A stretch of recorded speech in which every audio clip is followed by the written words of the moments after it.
Hidden charges, limited ATM withdrawals, pathetic service, I swear ये zero balance account ना सिर्फ बोलने के लिए होते हैं. Having analysed more than 15 banks, I can say that there is no such thing as actual zero balance account in India. सारे banks ना कहीं हमें चिपका ही रहे.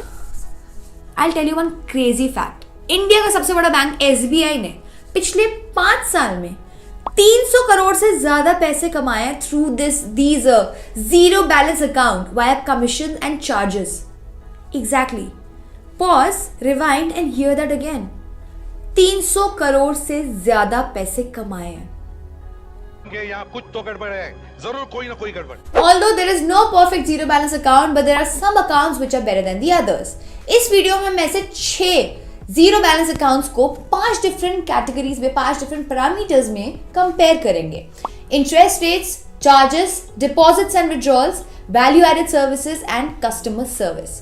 सबसे पहले कंपेयर करते हैं on the basis of interest rates. इसमें कोटक 811 के 3 से 4 तरह के डिफरेंट अकाउंट्स हैं. 811 limited, 811 lite, 811 full KYC etcetera. But in this video we will be considering Kotak 811 full KYC. जैसे कि आपको पता है कि currently interest rates are at the rock bottom. सब बैंक्स के जो इंटरेस्ट रेट्स हैं वो 3 to 4% की रेंज में आ गए हैं. यहाँ पर SBI सबसे कम इंटरेस्ट रेट दे रहा है and IDFC has a slight edge. Also point to be noted that IDFC 1 साल पहले तक 7% दे रहा था, जो कि कटते कटते 4 to 4.5% पे आ गया है. जैसा कि हमें पता है कि जीरो बैलेंस अकाउंट कहीं ना कहीं कैसे ना कैसे करके किसी ना किसी तरीके से हमें चार्जेस लगाते हैं हम पे.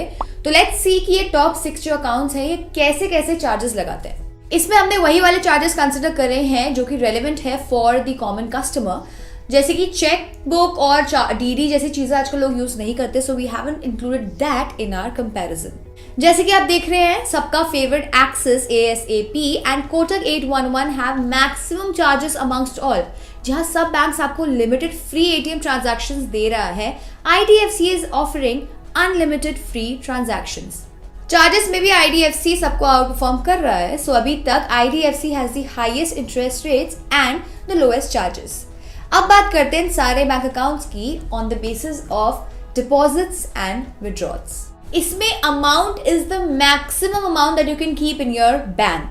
सो इसका मतलब है कि एक्सिस ASAP एंड कोटक 811 में आप 1 लाख से ज्यादा डिपॉजिट नहीं कर सकते. SBI में तो आप 50,000 से ज्यादा डिपॉजिट नहीं कर सकते. इनफैक्ट SBI में आप 1 महीने में 10,000 से ज्यादा विड्रॉ भी नहीं कर सकते. ICICI, HDFC and IDFC do not have these upper cap limits. इसका मतलब आप कितने भी पैसे इसमें डिपॉजिट कर सकते हो and you can use these accounts as your normal bank accounts. So amongst ICICI, HDFC and IDFC has the highest daily withdrawal limit of 40,000.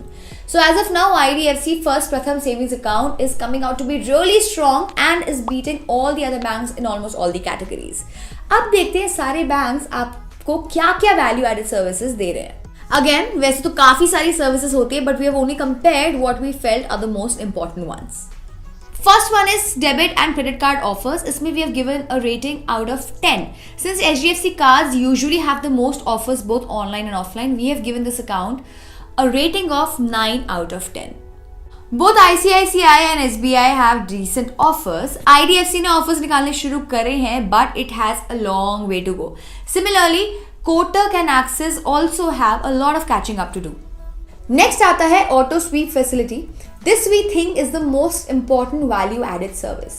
इसमें क्या होता है that your balance in your savings account above a certain amount will be automatically converted into a fixed deposit. Since FD का interest rate savings account से generally 1-2% ज्यादा होता है, आपको बैठे बैठे FD का interest rate मिल जाता है. As you can see, सारे बैंक्स में से सिर्फ एक बैंक है जो ये फैसिलिटी प्रोवाइड करता है, which is Axis ASAP Bank. अगर आपको अपने सेविंग्स अकाउंट के साथ PPF अकाउंट भी खुलवाना है तो आप ये कोटक और IDFC के साथ नहीं कर पाओगे. बाकी 4 बैंक्स में आपको ये फैसिलिटी मिलती है and you can do it online and link it with your savings account. Last आता है customer service, which is one of the most important parameters. इससे पता चलता है कि बैंक एक्चुअली अपनी कस्टमर्स की कितनी चिंता करता है. जैसे कि आप देख रहे हैं, इसमें हमने सब बैंक्स को अलग अलग फैक्टर्स जैसे कि call support, net banking experience, branch network पे 10 में से रेटिंग करी है. As most of us know that SBI and HDFC have one of the worst customer supports in terms of banks. Clearly, they do not care very much about their customers. IDFC, maybe due to low customer base right now, have the best call support network. मैंने personally IDFC customer service पे बहुत बार call किया है and majorly मुझे अच्छा experience ही वहाँ पर मिला है.